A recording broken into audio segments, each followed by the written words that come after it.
Bismillahirrahmanirrahim. Assalamualaikum warahmatullahi wabarakatuh. Selamat siang Ibu dan rekan-rekan sekalian. Alhamdulillah, terima kasih telah memberikan kesempatan pada kelompok 5 untuk mempresentasikan hasil diskusi kami dengan judul obat Benflurax atau mediator. Nah, langsung saja, slide pertama itu ada nama-nama anggota dari kelompok 5, yaitu Alvina Reza Wahid, saya sendiri, ada juga Fadila Miftahul Khair, Putri Ilham, lalu ada Husna Amelia, dan terakhir ada Muhammad Adrian Dwi Pramana Putra. Nah, baik, slide berikutnya untuk identitas obat. Nah, berikut dengan obat kami dengan nama generik Benfluorex, nama dagangnya mediator. Untuk golongan terapi, Benfluorex adalah obat yang secara historis diklasifikasikan sebagai agen hipoglikemik dan agen hipolipidemik, penurun lemak darah atau kolesterol, dan umum digunakan dalam pengobatan sindrom metabolik. Sebagai turunan fenfluramin dengan aksi penekan nafsu makan, Benfluorex lebih disukai digunakan pada pasien yang kelebihan berat badan. Lalu untuk indikasi awalnya ada anti-diabetes dan hipolipidemik, yaitu untuk digunakan sebagai terapi tambahan untuk diabetes tipe 2 dan untuk mengurangi kadar lipid atau trigliserida. Lalu ada anorektik, yaitu penekan nafsu makan, berasal dari turunan fenfluramin yang bekerja untuk mengurangi nafsu makan. Baik, sekarang kita masuk di bagian masalah keamanan. Dan masalah keamanan ini terbagi menjadi dua. Pertama itu jenis efek samping dan KTD. KTD ini kejadian tak terduga. Efek samping utama dari Benfluorex itu berkaitan dengan aktivitas metabolitnya. Non-fenfluramine yang bersifat toksik terhadap jaringan kardiovaskular. Pertama itu valvulati jantung atau penyakit katup jantung. Benfluorex memicu proliferasi sel fibroblas pada katup jantung melalui aktivitas reseptor serotonin 5-HT2B. Hal ini menyebabkan penebalan dan kekakuan pada katup mitral sama aortal dan triskupit yang mengakibatkan kebocoran katup atau regurgitatis yang parah. Makanya biasa kondisi ini seringkali memerlukan pembedahan atau penggantian katup secara total. Kedua ada hipertensi arteri pulmonal atau HAP. Selain merusak katup, obat ini Benfluorex ini juga menyebabkan penyempitan pembuluh darah di paru-paru. Hal ini memaksa jantung kanan bekerja lebih keras, yang jika tidak ditangani akan berujung pada gagal jantung kanan dan kematian.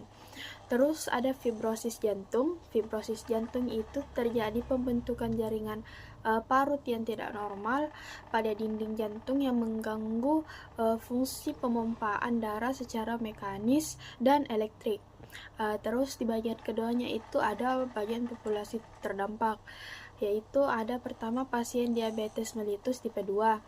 Ini adalah populasi target utama karena mediatornya ini Benfluorex ini sebagai mediator yang awalnya dipasarkan sebagai pembantu kontrol glikemik.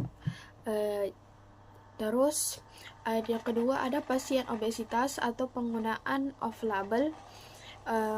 Banyak individu yang sebenarnya sehat itu tidak diabetes, namun karena mengonsumsi Benfluorex ini sebagai penekan nafsu makan untuk menurunkan berat badan atau untuk kayak obat diet begitu, populasi ini biasa seringkali tidak terpantau secara medis dan menimbulkan penyakit obesitas. Terus ketiga itu penggunaan jangka panjang, durasi lebih dari 6 bulan. Jadi ada terdapat risiko valvulopati yang bersifat kumulatif.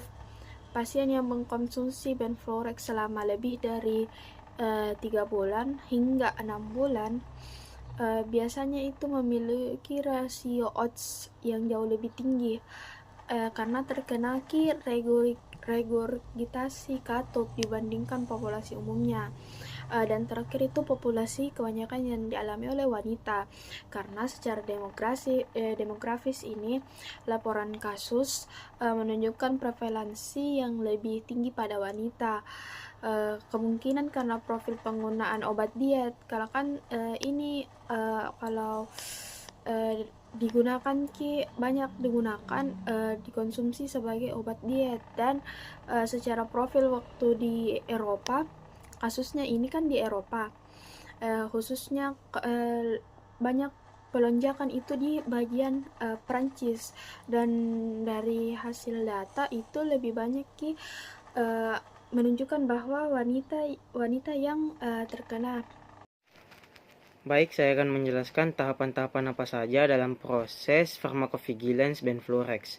Yang pertama ada deteksi sinyal awal atau signal detection. Kekhawatiran muncul setelah ditemukannya efek samping pada sekeluarga fenfluramin. Selanjutnya yang kedua ada pelaporan efek samping atau ADR reporting. Pusat Pharmacovigilance Regional di Prancis menerima laporan hipertensi pulmonal dan penyakit katup jantung. Yang ketiga ada evaluasi kausalitas atau causality assessment. Studi epidemiologi menunjukkan hubungan antara penggunaan Benfluorex dengan kerusakan katup jantung. Yang keempat ada penilaian manfaat risiko atau benefit risk evaluation, yaitu manfaat terapi dinilai lebih kecil dibanding dengan efek samping, sehingga dapat menimbulkan efek samping serius. Yang kelima ada tindakan regulasi atau regulatory action.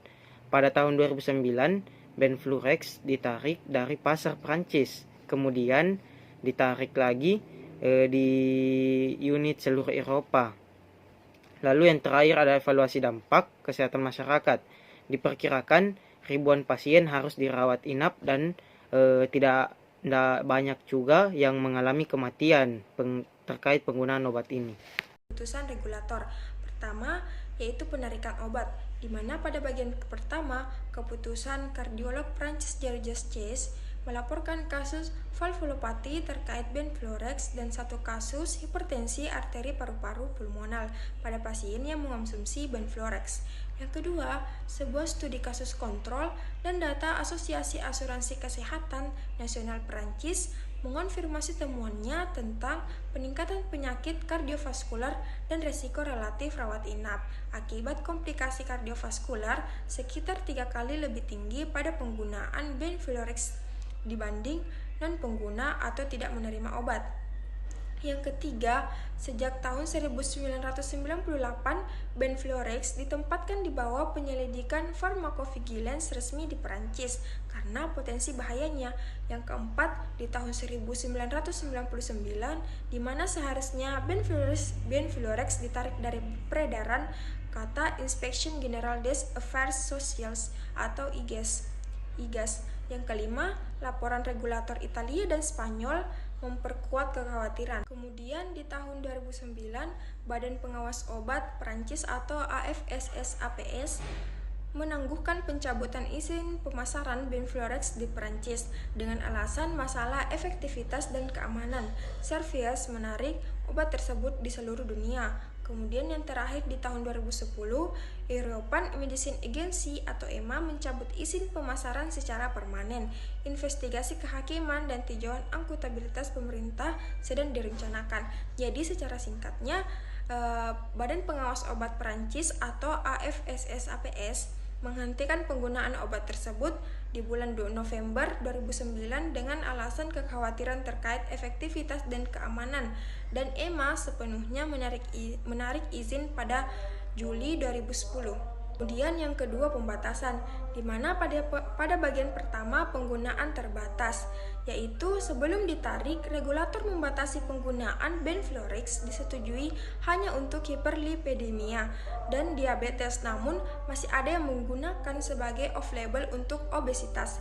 Yang kedua itu keputusan regulator terhadap pembatasan Benfluorex atau mediator dilakukan secara bertahap sebelum akhirnya ditarik sepenuhnya. Dimulai pada awal tahun 1987, evaluasi ulang berdasarkan regulasi Eropa menyebabkan persetujuan indikasi diabetes yang tidak dipertahankan. Kemudian di tahun 1997, Badan Pengawas Obat Perancis sempat mencabut izin penggunaan untuk diabetes namun membatalkannya 2 bulan kemudian. Kemudian di tahun 1998, obat ditempatkan dalam pengawasan farmakovigilans resmi. Di tahun 2007, izin untuk hiperlipidemia dicabut, tetapi indikasi diabetes tetap dipertahankan. Dan kemudian tindakan tegas baru diambil pada bulan November 2009 ketika Badan Pengawas Obat Perancis menangguhkan izin pemasaran di Perancis, dan di Juli 2010 European Medicine Agency atau EMA mencabut izin pemasaran secara permanen di tingkat Eropa. Kemudian yang ketiga yaitu peringatan keamanan. Yang pertama itu, mekanisme farmakologis benfluorex diketahui menyebabkan kerusakan katup jantung atau valvulopati dan hipertensi arteri paru-paru pulmonal.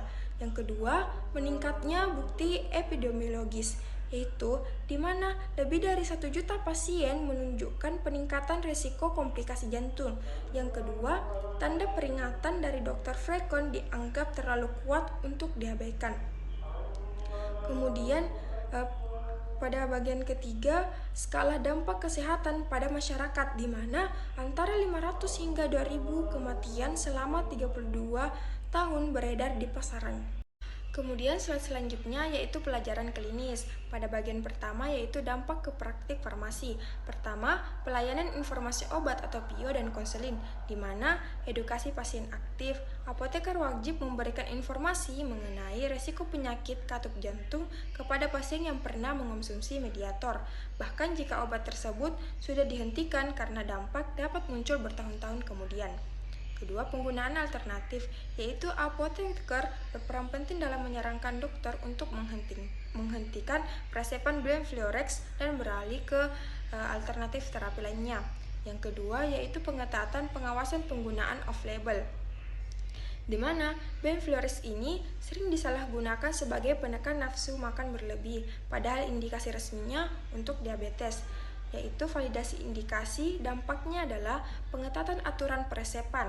Praktik farmasi kini harus lebih kritis memastikan bahwa obat yang diberikan sesuai dengan izin edar. Kasus ini menunjukkan bahwa penggunaan off-label yang masih tanpa pengawasan ketat dapat menyebabkan bencana kesehatan masyarakat. Yang ketiga yaitu peninjauan ulang, di mana praktik farmasi harus lebih cepat mengambil tindakan penarikan obat jika rasio manfaat risikonya dianggap tidak lebih menguntungkan, tanpa harus menunggu bertahun-tahun dan bukti kematian yang sangat besar secara statistik. Kemudian yang keempat yaitu reformasi sistem farmakovigilans atau pengawasan obat, di mana pengawasan ketat sebagai dampak langsung regulator mulai menerbitkan daftar obat sebanyak 77 obat yang ditempatkan di bawah pengawasan ketat karena efek samping yang tidak diinginkan. Yang kedua yaitu pencegahan di masa depan, di mana yang pertama, praktik farmasi kini beralih dari sekedar menunggu laporan sukarela menjadi metode deteksi aktif.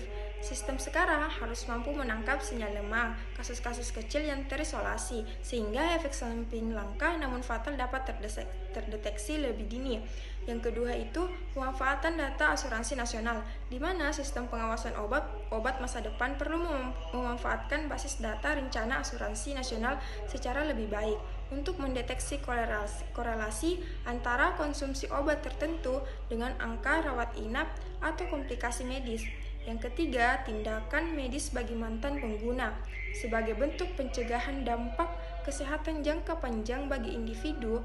Yang pertama, pemeriksaan gejala lanjutan, karena penyakit katup jantung dapat muncul bertahun-tahun setelah pengobatan berhenti. Para dokter diwajibkan untuk tetap memeriksa pasien yang memiliki riwayat mengonsumsi benfluorex di masa lalu, meskipun mereka sudah berhenti menggunakannya. Yang keempat yaitu pengetatan prosedur evaluasi di tingkat Uni Eropa, seperti melalui CHMP atau EMA, dilakukan agar tindakan regulasi seperti penarikan izin edar dilakukan secara serentak dan harmonis di seluruh negara anggota jika ditemukan risiko yang tidak diterima.